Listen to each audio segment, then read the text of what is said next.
How's everybody doing? We're really glad that you're here. So, back in 1995, which I am so sad to report was 30 years ago. If you're my age, you're like, wasn't that like 7.5 months ago? No, it was 30 years ago. And I was driving to Illinois from Florida because, so if you don't know this, I was in a band. We got a record deal, a 2-album record deal. Our first album had just come out. And so we were driving to this festival in Illinois. There was going to be about 25,000 people. It was just a huge gig for us.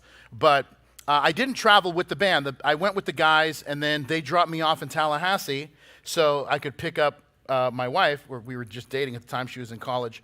And so we picked up Carrie, her sister, and our friend John. And we started, so we all drove together and drove this 20-hour drive up to Bushnell, Illinois. And I know you've never heard of Bushnell, Illinois, because it's like population 4. And it's 4 people and like about 1 million ears of corn. That's it. That's all that's there. So anyway, we left. We couldn't stop. So I had a call time when I had to actually be there. And so we took turns driving. And I got the wheel around 1 a.m., right about the time that we hit St. Louis. I don't know if you've ever been to St. Louis. I've only feared for my life 3 times. Once was in the Bronx, obviously, and twice was in St. Louis. So anyway, maybe you want to steer clear. So anyway, so I'm going to drive the last leg of it. So I start driving around 1 a.m. By 7 a.m., I am just delirious. I'm so tired. Everyone else in the car is asleep. And so now, and now we're off the highway, and we're just driving in just cornfields. I mean, that's it. It's like the perfect location for someone to be murdered. I mean, seriously, like horror movies have been inspired by stuff like this. So anyway, it's a 3-way stop, and I'm stopping, and I got to make a left. And so you can also make a right. If you go straight, you go into the cornfields. But so I stop, and we're driving a stick, and so I get to the stop sign, and I fall asleep. But because I'm driving a stick, I've got the clutch in neutral, but I fall asleep, so I take my foot off the brake. And then the car starts just moving into the center of the lane. I am awoken because my friend John, who was sitting in the front seat, he woke up. And what really woke him up is that he heard honking, and he saw lights of an 18-wheeler that was coming towards us to really impact the situation, if you understand what I'm saying. So he starts hitting me. I wake up. I see that. I put it into gear, and now I'm really awake. And so I do what everybody does when they're tired and they're driving. They do this thing where they just lean forward, like 10 and 2, and I lean forward. I don't know why everybody does this, thinking that's what's going to do it. But anyway, so that's that. So, but now I'm like, okay, now we're like half an hour away from being there, and I'm in this place where I'm like, I don't know that it's healthy for me to still be driving, and I'm so tired. And so now I think, what's better is if I go like 80 miles an hour to try to get to the destination, because I'm thinking if I'm driving less time, it's good. I don't know about a guy who's half asleep driving 80. Anyway, we'll just chalk it up to the fact that I was like 21 years old. And so I'm driving through this little town, and then my wife, who's in the backseat, she wakes up, and she's like, Bob, maybe you should slow down. And I'm like, Care, what is there, like 1 cop in this entire town? What are they going to do? What are the chances that they're going to stop me? Literally, no sooner did those words come out of my mouth that the sirens turned on, and the 1 cop in that town who was in charge of keeping all the corn, he took a break from the corn duty to pull me over and give me a ticket.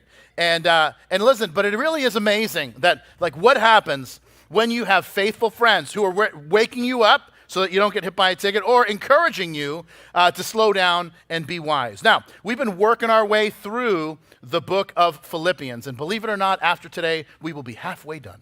So, big things, big progress for us. And so, but we've been talking, the theme of Philippians is joy, but there's also this kind of undercurrent in Philippians of dealing with conflict, because that's some of the issues that the church was facing, is that they were dealing with conflict. And so what Paul is going to do as he's talking to this church, he's going to change gears a little bit, seemingly, and talk about friendship and outline 3 characteristics of friends that we need to have as Christians if we want to get to where God ultimately wants us to be. Because no one can live the Christian life by themselves. No one can. That's why at Calvary, if you've been here for any length of time, we're always talking about classes, we're talking about getting people involved, we're talking about growth groups, we're talking about serving. If you're a young adult, we're talking about young adults today. And so all of that, why? Because these are the environments where you're going to meet people who are going in the same direction as you, who are dealing with the same stuff you're dealing with, and who are seeking God in the same way that you're seeking God as well. So we're going to start in Philippians 2 as we look at these characteristics, and Paul introduces us to two of his friends. And here's what he says. He says, "But I trust in the Lord Jesus to send Timothy to you shortly, that I also may be encouraged when I know your state. For I have no one like-minded who will sincerely care for your state." And if you pause there and give me your attention, there's three things we're going to look at. Characteristic number one, godly friends are like-minded believers. Paul and Timothy met on Paul's second missionary journey. And then Paul invites Timothy to be his travel companion as he goes throughout that whole region preaching the gospel. Now you can read all of that in Acts chapter 16. But Timothy is always by Paul's side. In fact, if you read Paul's letters in his New Testament letters, half of them Paul just says not just Paul an apostle, but he'll say Paul and Timothy and whoever else is with him. He'll mention them. In fact, he writes two letters in the New Testament specifically to Timothy, and in both of them he calls him a true son in the faith. Now, in verse 20, he says what we just read, that he doesn't have anyone else. He says, I want to send Timothy to you because I have no one else that is like-minded in the same way that I am and that is concerned with you in the same way that I'm concerned with you, Paul says to them. This is an important part of solid friendships, that you have people who are like-minded. Now, the Greek word is kind of a unique one because it's a word that, it's not so much unique in Greek, but it's the only time that Paul uses it. The Greek word is isopsukos. It's this compound word, but it refers to, literally it means this, equal souled. That is, your souls are together. And so you're headed in the same direction. You have the same convictions. If you're familiar with the Old Testament, it's like David and Jonathan. In fact, it says this in 1 Samuel 18 about the two of them. It says, the soul of Jonathan was knit to the soul of David, and Jonathan loved him as his own soul. Listen, I know you're like, I have a lot of friends. I know you have a lot of friends. But I want you to think about this. You got a lot of people that you hang out with. But if you found yourself at 3 a.m. in a Mexican jail, who would you call? Somehow that very list of people you hang out with starts to get really thinned out. And you're like, who would take a collect call from me at 3 a.m.? And once again, that list gets smaller. Because there's lots of people that are fun to hang out with and are the life of the party, but few are faithful and reliable. Why? Because real friends do what fair weather friends will not do. In Proverbs 17, it says that a friend loves at all times and a brother was born for adversity. Now, and that's why I'm saying that real friends do what fair weather friends won't. Now, the story I'm about to tell you is disgusting, so just, you've been warned, all right? So, I had a friend in high school who, by the way, reached out to me last week. Interestingly enough, I didn't tell him I was going to tell this story because I don't think he would appreciate it, which is why he remains nameless, because, I don't want to get sued for defamation. So anyway, but this friend that I had in high school had like a major earwax situation. I'm sorry. It's just what it was. And I'm talking like candles growing out. And so now, and because of this, he had like a serious problem hearing. And so I remember when, before my wife and I were even dating, I introduced him to her. And I'm like, hey, this is Carrie. And he's like, oh, hey, Corey. I was like, no, not Corey, Carrie. And he's like, yeah, that's what I said. No, it's not what you said. But you just, the vibrations just can't penetrate the wall of what's happening. So anyway, one day, we're going out. My friend Al, who was probably my best friend in high school, he had just gotten a new car. And He had gotten this car, and then the way it worked in Al's car, everybody has different rules in high school, but for Al, it wasn't like who called shotgun. It's whoever paid for some gas got to sit in the front. So I was always in the back. And my friend Drew was sitting in the front, and then I was behind Drew. Earwax Man was in the middle, and my friend Jordy is on the other side, okay? So so we're in the back, and you know, this is the back seat of a sports car. This is not a lot of real estate. But anyway, I turned to him, and when you're in the back seat and you just turn to say, like, you're like speaking directly, like you're just going straight into the brain when you're talking. Like there's no like, you know, the earlobe is catching it, moving it. No, you're just going straight in with your words. So I turned to him and I'm like, hey, and he's like, what? And I'm like, okay, that's it. That's it. And so I tell Al, I'm like, Al, we're still in his driveway. And I'm like, Al, park the car. Like, don't move. I need you to go inside. I need rubbing alcohol and as many Q-tips as you can round up. So he goes inside and gets that. Now, first of all, if I can just take a moment to talk about how the Q-tip community, they like to, you know, you shouldn't use Q-tips in your ears. Let me tell you something. That's all we're using it for. All right? It's like, if you look at the box, it's like someone's using it for like a keyboard. And then the bottom of a baby's foot. No, that's not what anybody's doing it. We're all using it in our ears. And you're like, you know, you probably shouldn't do that. But we are. Maybe we could just stop the charade and start speaking honestly with each other. It's probably what's wrong with this country. Anyway, hey, I just want to say thank you for letting me like get that off my chest. I feel a lot better now. And you saved me an hour of therapy. So thank you. So anyway, so Al comes out. He's got the Q-tips in one hand. He's got the rubbing alcohol, and I just go to work. I put rubbing alcohol on it, and I'm just like, I'm sorry. You know what?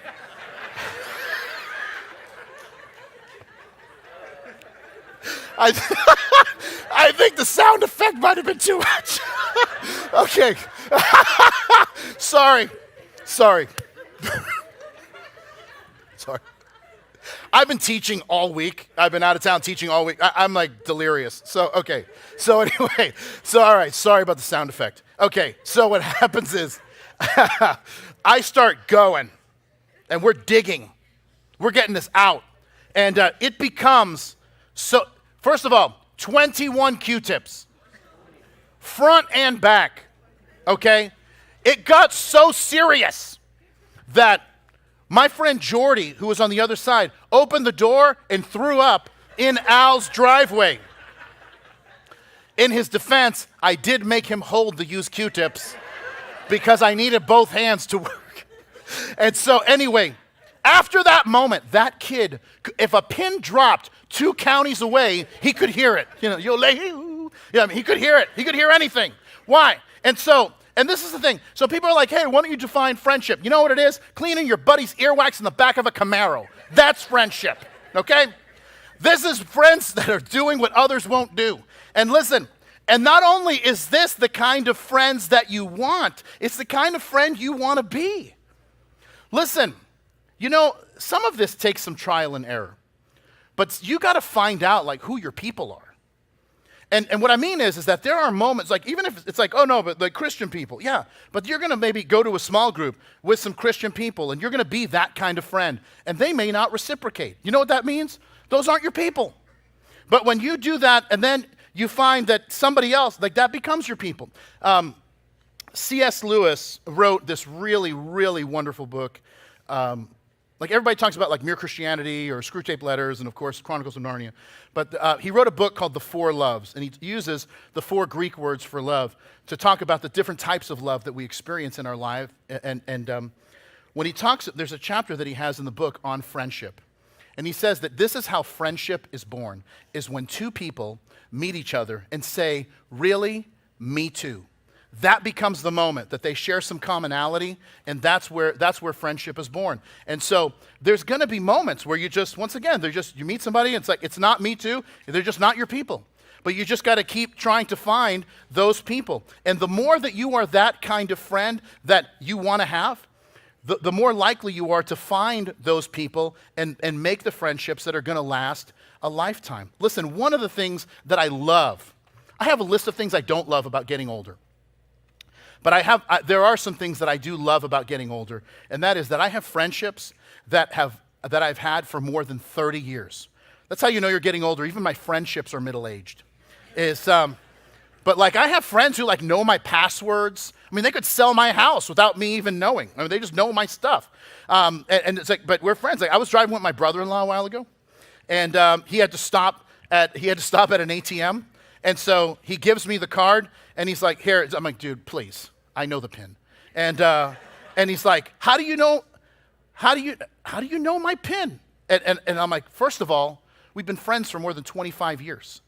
Before we were brothers-in-law, we were friends." I'm like, "Second, you have a tendency to leave a lot of delicate information just out, and don't really have a problem reading it." And the third is, you told me years ago, the first time we went to an ATM, which has really worked out for me when I've needed extra cash. So there's, but listen, like-minded people are the people you can trust. They are the people who you can go to when you're struggling. They're the people who listen, they're not just the people that say, "Hey, I'll pray for you." They're people that say, "I've already been praying for you." And they're the people who are walking in when everybody else is walking out. So he wants to tell you something. He wants to tell us something else about Timothy. He says this in verse 21. He says, "For all seek their own, not the things which are of Christ Jesus. But you know his proven character, that as a son with his father, he has served with me in the gospel. Therefore, I hope to send him at once as soon as I see how it goes with me. But I trust in the Lord that I myself shall also come shortly." Now, if you pause there, give me your attention. Second thing, if you're a note taker, and that is that godly friends have proven character. Proven character.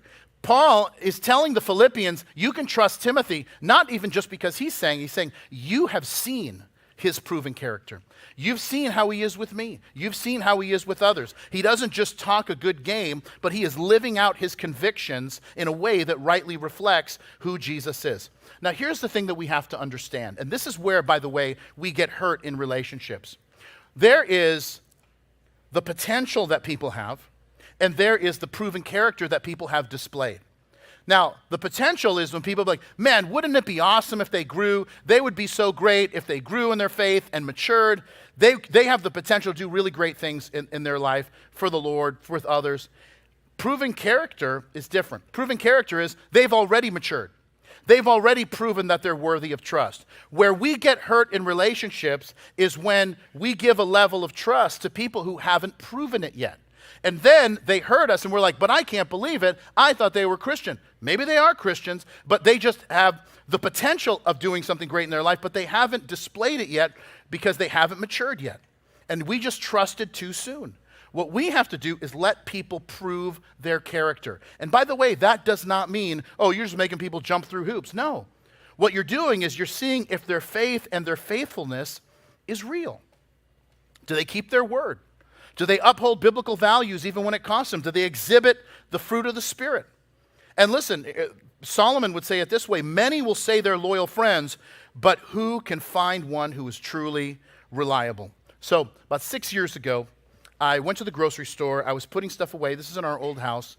And then we had this old fridge that we had out in the garage. And so I'm putting stuff in that fridge. And I forgot to close the garage door. And so now, a few hours later, Livy had something out. And I'm like, "Livy, can you put that in the garage?" So she goes in the garage. She puts it away. And she's like 7 at the time. And she says, "Dad, there's a frog in our garage, like a big frog in our garage." I go in there and realize I left the garage door open. It's starting to rain, so the frog just kind of comes in. So I'm like, all right, I'm going to get a broom, and I'm going to sweep it out so we can go back to living with Miss Piggy or whoever it is that he hangs out with. So I sweep the thing out, and as I'm sweeping it out, I realize that a snake has gotten into my garage. So that's a bigger problem. So I was going to close the garage. I keep the garage open. It's getting late, and the kids are kind of supposed to be getting ready for bed. And so I say to the kids, and I'm like, "Hey, why don't you guys go and get ready for bed, and I'm going to handle this." And my daughter Mia won't leave me, and she's like, "Dad, I'm not letting you fight this snake alone." Which I don't know. That felt good. Like it was almost biblical. Like, yeah, that's right. The great snake, the dragon, Satan, whatever. We're taking care of this guy. And what happened was that the snake starts moving, and it kind of slithers behind where all of my hurricane shutters were. Now, our old house didn't have hurricane-proof windows, so we had like those big hurricane shutters. And so now I'm realizing, and so I get a hose, and I'm trying to like water blast it out, and anyway, it doesn't care. It's like, thank you for the shower, but I don't care. I'm not leaving. And so I'm going to have to move these shutters one by one. The other thing is that a couple of weeks before that, I had hurt my shoulder, and I went to the doctor. I had tendonitis in my shoulder, and so moving heavy objects was extremely painful. And now, you know, if you've ever put up those kind of shutters, you know they weigh approximately 1,000 pounds each. And so, anyway, but I had been going to physical therapy for my shoulder, but the Calvary staff loved it whenever I would go to my appointment, because people would be looking for, hey, is Pastor Bob here? Like, no, he's in therapy. And people would be like, oh, wow, that's great. I'm glad he's getting the help he needs, because he seems a little unhinged. And I'm like, yeah, well, we're hoping. And I think they're going to give him a shot today. And so anyway, so yeah, and they like that joke a little too much. And so anyway, so I'm lifting the shutters, and then my son, who's like 10 years old, he comes out, and he's lifting shutters too. And then my wife hears all the commotion, and then she comes out, and she's like, you know, do I have the kids come out? I'm like, you know what? It's okay. We get to the last two shutters, and I say, Carrot, why don't the kids go inside? I'm going to move these last two. I don't know what the snake is going to do. And then all of them are like, we're not leaving you alone with the snake. We fight the snake together. And I'm like, Avengers assemble. It was awesome. And by the way, I didn't even realize it, but at the time, Mia's like, let's go, snake. And then she's holding a hammer. And Livy's like, dude, what are you doing with the hammer? I'm like, relax, Thor. Let's deal with this. So anyway, I pulled the last shutter. And I mean, the snake, I don't know, was like that. No, just kidding. So, I did that in the first service, people were really shocked. I'm like, no, I don't know, the snake wasn't too big. It was maybe like that big.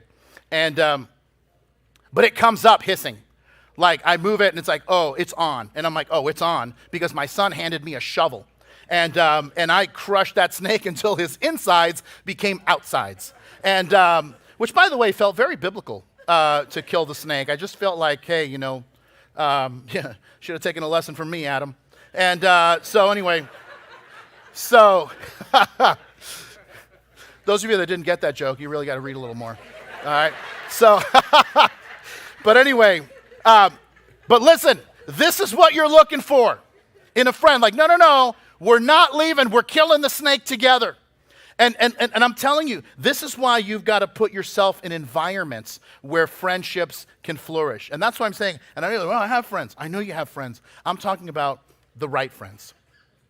And that's what you want. People who love God and want you to grow, and this is, and people that are going to help you in that process, and that you're going to be able to help and encourage them. Every mature person, every person that's mature in their faith has a story of a group of people that, and by the way, not just at one time, but just currently, they have a group of people in their life that have catapulted their faith to new levels. And why? Because you need people in your life that are going to tell you that you're not crazy, that the desire to follow God, to trust Him, is the only thing that makes sense in this world, and another friend group doesn't understand that. That's why you need the right friends. So, and let me just tell you that the right friends will just encourage you in the right things maybe you hadn't even thought of. So I was, so I'll tell you a little personal thing. And I finished my dissertation. And yeah, thank you. Appreciate that. I really appreciate that. It's done. All the chapters have been approved. It is 309 pages and almost 100,000 words. I didn't think I had 100,000 words in me. And you're like, well, you've never experienced one of your services. And so, well, maybe, right? And so I defend, so what do you have to do? Once you're done with it and it gets approved, you have to present your findings to your supervisor, the other reader, and the chair of the department. So that's what I'll be doing on Wednesday. So I'd love it if you'd pray for me. It's Wednesday at 2 p.m.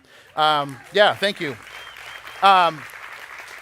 Since you're so excited, if some of you would fast for me, like maybe you would just not eat between now and maybe like 3 p.m. on Wednesday, I'd appreciate it. Are you going to eat? Yeah, absolutely. But if you don't mind, not. Anyway, so we'll see. But so anyway, so yeah, my oral defense is on Wednesday, and then it'll be Dr. Bob. And And so, yeah, thank you. And here's why that's important if you attend here, because if you need an operation, I'm here for you. I told my kids that, and they're like, that's not how that works. And I'm like, it is. And they're like, we're going to check with mom, but we don't think that's how it works. And every year I host this event for pastors and church leaders. And so that's what I was doing this week in Orlando. I was up teaching a group of pastors and church leaders. And so on Thursday, I found myself at lunch with a bunch of guys from all over the country and that are pastoring in different churches and cities and whatever. And most of these guys, they obviously come to the event, they know my story. So they're like, Bob, you finished your dissertation, and what'd you write about? And so I'm kind of telling them about my topic, and they're like, wow, that's awesome. And they're like, what was the experience getting a PhD? And another guy had just started his PhD. He's like, what should I be expecting? Another guy had just finished about a year ago. And so we're just having this conversation about what our doctorate is in and all that. And here's the thing that was so amazing is that you had guys that, once again, just not every pastor does like a lot of schooling, but all the guys that had done doctorates are are just talking. And I mean, there's probably like, 10 of us at lunch.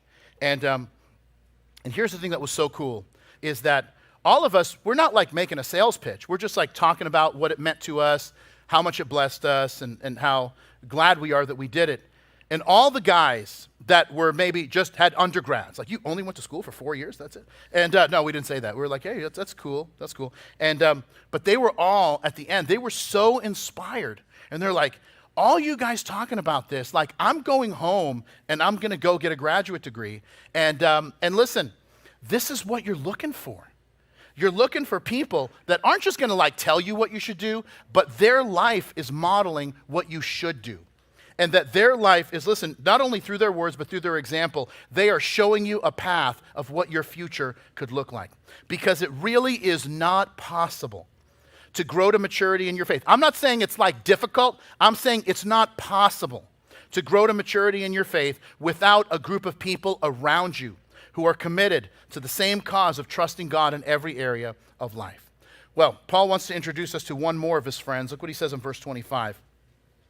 He says, yet I consider it necessary to send to you Epaphroditus, my brother, fellow worker, and fellow soldier, but your messenger and the one who ministered to my need, since he was longing for you all and was distressed when you heard he was sick, for indeed he was sick almost unto death, but God had mercy on him, and not only on him, but me also, lest I should have sorrow upon sorrow. Therefore, I sent him the more eagerly, that when you receive him, you may rejoice, and I may be less sorrowful. Receive him, therefore, in the Lord with all gladness, and hold such men in esteem, because for the work of Christ he came close to death, not regarding his life, to supply what was lacking in your service toward me. And if you pause there and give me your attention, here's the last characteristic, and that is this, that godly friends have common goals. They have common goals. I want you to notice what Paul calls Epaphroditus. He calls him my brother, my fellow worker, and my fellow soldier. What is he saying? That we see eye to eye. Now remember, if you can remember this far back, I know it's been several weeks, at the beginning of chapter 2, he has this discussion that Paul says. He opens the chapter talking about how the church needs to be like-minded and needs to be united on the things that matter most. And Paul is illustrating that like-mindedness with the friendships that he's chosen and the people that he serves with in ministry. And here's the thing that I love, is that Epaphroditus, just by his name, you know that he's not Jewish. You know he didn't grow up in a Christian home. He didn't grow up in a Jewish home. He was Greek. His parents were Greek. The name Epaphroditus means loved by Aphrodite, who was the Greek goddess of love and fertility in the Greek pantheon of gods. But this guy came to know Jesus and matured to the place where Paul says, this guy right here, he is my brother, he is my fellow worker, he is my fellow soldier. And he's saying this, Epaphroditus wasn't just there when times were good and it was like cool to be friends with the Apostle Paul, but he was there even difficult times like right now. Listen, and this is just how life is. It's difficult to know who your real friends are when things are going really well. It's very tough. But it's very easy to discover who your friends are when things are difficult because they're the only ones left. And they're even willing to stand with you when it costs them something. Because that's what love does, right? Love stands and protects and covers even when it costs us something. Now, ladies, you know this to be the case, that when you're pregnant, your body changes. And you're growing in places, and your body isn't cooperating like it used to, and you're like, what do you know about that? I know a lot about that. I gained 20 pounds every time my wife got pregnant. So I feel like I have a voice in this conversation, okay? And so when my wife was pregnant with my daughter Mia, we hadn't been out in months, and so I made this reservation at this restaurant we had never been to, and so it was a little bit she-she, and so we went there, and my wife really likes sparkling water, which I think is gross. I feel like it's like one step away from being delicious because it's called Sprite, but anyway, it's not quite there. So, but we're there, and she's like, I don't know, probably 8 months pregnant at the time, and she takes like one too many sips of her sparkling water, and then she went to say something to me. And when she spoke, friends, she let out the biggest burp I've ever heard in my life. I've been around 500-pound men eating wings and other beverages, and I've heard burps. I've never heard anything like this. This, like, walls were shaking from this. And when she did, I mean, this thing came out, and she was like, she looked at me like, oh no, what's happening, And it was so loud. And once again, this is like, one of those she restaurants where like all the tables are super close together, and it's like, hey, I don't really know you, but maybe we share a meal together. Who knows? We'll see what happens. Maybe we go to the movies afterwards. And but so it's one of those kind of places. And so the restaurant gets quiet. And they all start looking at our table. And they're like, what's going on here? And my wife gives me that look, like, oh no. And so I say, excuse me, sorry about that. And she was like, you are the best. And I was like, I already knew that. But let me tell you about the people around me. They were looking at me, and they were like, that poor woman, carrying the child of that disgusting animal. And thank you very much. But that's what love does. Love covers. Love protects even when it costs us something. Peter says this. He says it this way: above all things, have a fervent love for one another, for love will cover a multitude of sins. Listen, real friendship always stands when no one else will. Can I just tell you that we've been in this building for 10 years.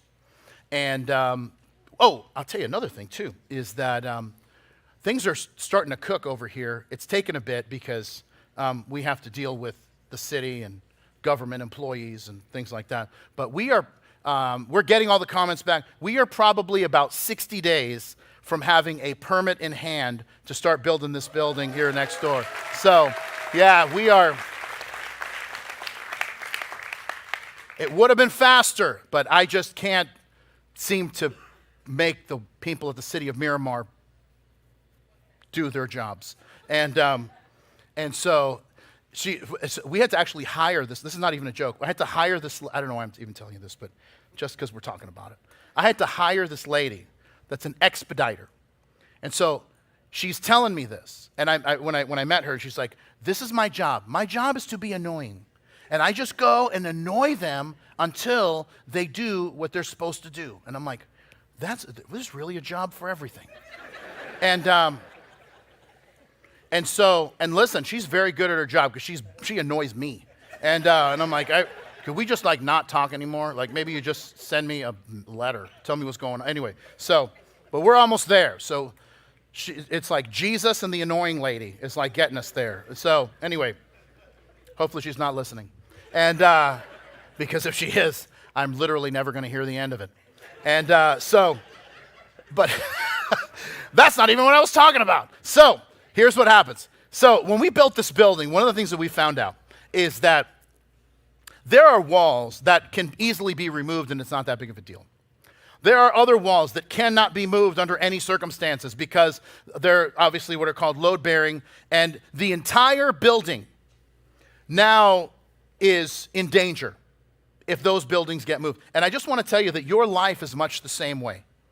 Some people in your life can come and go, and that's, by the way, sadly, that's just the nature of life, that some people are with you for part of the journey, but very few people are with you for all of the journey.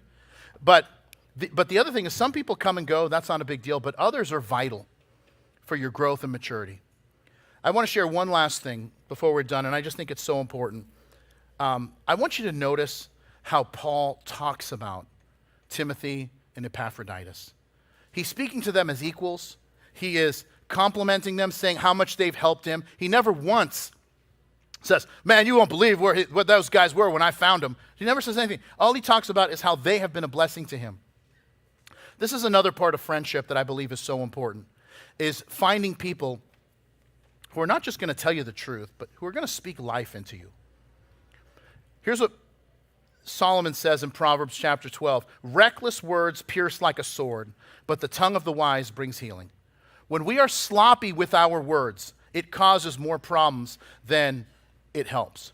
And listen, too many of us, we just fail to realize the power of words and the impact of words, and sometimes we're a little bit careless with our words. And so sometimes we withhold compliments, we withhold encouragement.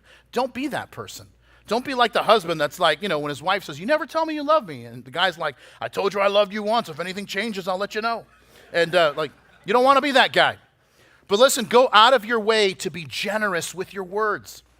That's why Proverbs 27 says this, that open rebuke is better than love carefully concealed. So guess what? If you love people, tell them that you love them. If you're proud of them, tell them that you're proud of them. Speak words of life into the people that you love. And I just want to challenge you to just be a person in general who does that. I've seen this happen. Now, listen, Calvary, we do 4 services like this on a weekend. There's just a lot of people who come here. And so it's not uncommon when I order food for the person delivering to attend Calvary. So that happens. But I remember I had a conversation a couple years ago with a delivery guy.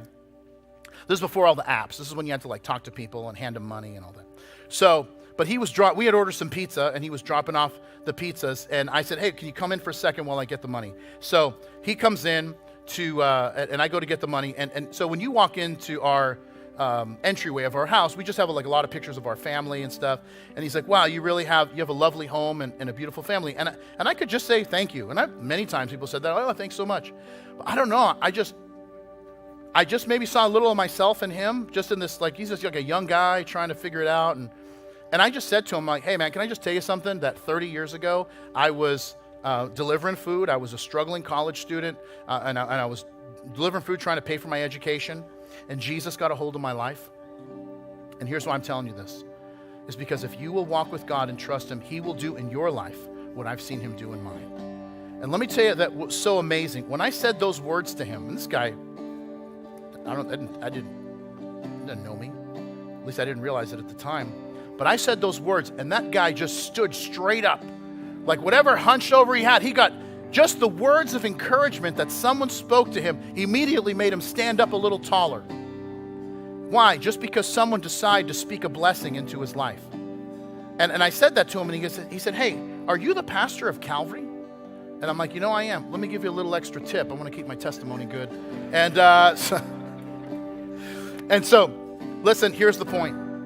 Your friendships will determine the direction and the trajectory of your life. So choose them carefully. And be the kind of friend who makes everybody else's life better. When Jesus was having the Passover meal with his disciples, what we tend to call the Last Supper, it shouldn't surprise us that part of the course of the conversation was about friendship. And he says this, greater love has no one than this, than to lay down one's life for his friends. You are my friends if you do what I command you. No longer do I call you servants, for a servant does not know what his master is doing, but I have called you friends. For all things that I heard from my Father, I've made known to you. As we go into a time of communion, some of us need to find those types of friends in our lives.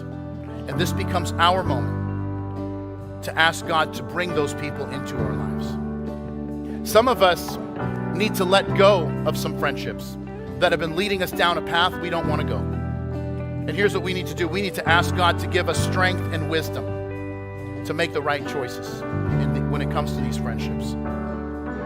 And some of us, we're just realizing we need to be a different kind of friend. A friend like Paul described. And listen, let's ask God to do that work in all of us. So I'm going to invite the ushers to come forward.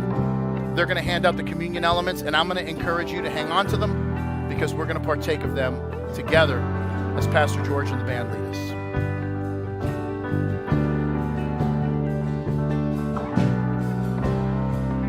I will live for the moments where I'm still in your presence. All the noise dies down. Lord, speak to me now.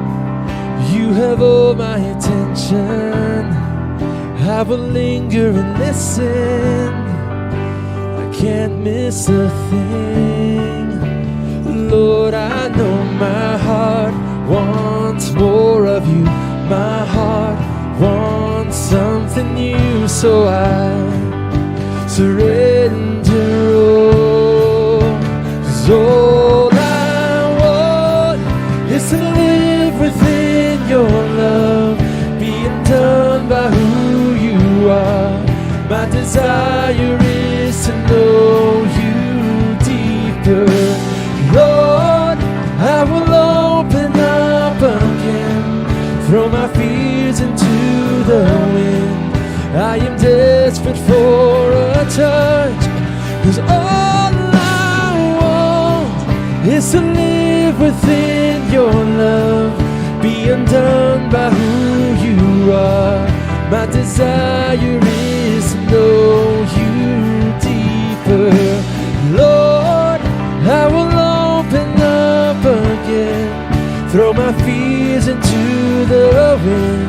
I am desperate for a touch of heaven.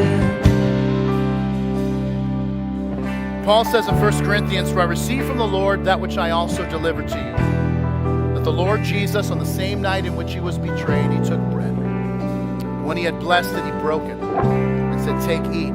This is my body, which is broken for you. Do this in remembrance of me.'"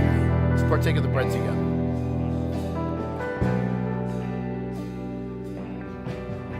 In the same manner, he took the cup after supper, saying, "This cup is the new covenant in my blood. This do as often as you drink it in remembrance of me." And Lord, we want to thank you for modeling for us what real friendship is, that greater love has no one than this, that he would lay down his life for his friends. Help us to find those kinds of friends. Help us to be that kind of friend as we honor you and walk with you until the day that we see you face to face. We thank you, Lord, and we pray it in Jesus' name, and everybody said, amen. Amen. Let's all stand together. So listen, I'm going to be back next week, and I hope you're going to be back next week, because what Paul talks about in this next section in chapter 3, which once again is probably the most famous chapter in Philippians, but he's talking about showing us what happens when Jesus comes into your life. You've got a story to tell. There's a past that you used to have, there's a future that we're looking forward to, and there is a present that we're seeing God work in us and through us and for us. And so this is, I think, going to be one of my favorites that we work through together. So until then, my friends, I look forward to seeing you. God bless you. I love you guys. Have a great rest of your weekend. We'll see you soon.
thank you for joining us today. If you made a decision to follow Jesus and begin a relationship with him, congratulations. It's the best decision you're ever going to make. Now, you may be wondering, what's my next step? Where do I go from here?